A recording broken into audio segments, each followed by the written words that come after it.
Hi friends, praise the lord. ఎలా ఉన్నారు? ప్రభువు నామమున మీ అందరికీ వందనాలు.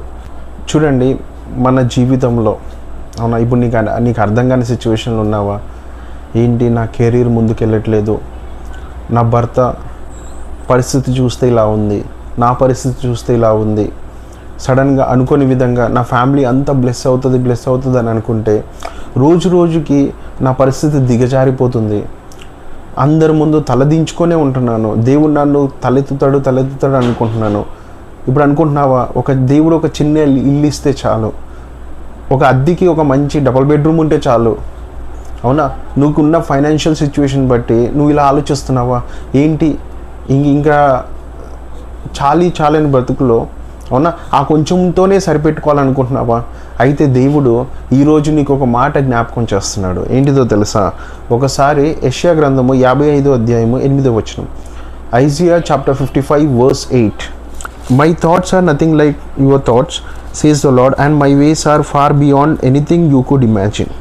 నా తలంపులు మీ తలంపులు వంటివి కావు, మీ త్రోవలు నా త్రోవలు వంటివి కావు, ఇదే యెహోవాకు. అవునా, ఇక్కడ స్పష్టంగా దేవుడు మంచి మాట జ్ఞాపకం చేస్తున్నాడు. ఏంటిదో తెలుసా?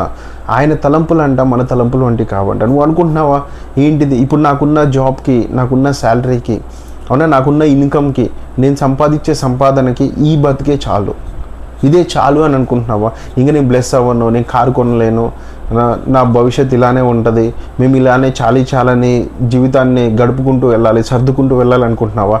కానీ దేవుడు చెప్తున్నాడు, my dear friend, my dear brother, my dear sister, ఒకటే మాట ఆయన చెప్తున్నాడు, నా తలంపులు ఉన్నతమైనవి. నువ్వు అనుకుంటున్నావా ఇది అని? దేవుడు చెప్తున్నాడు. నువ్వు అనుకుంటున్నావా ఇల్లు కొనలేనని?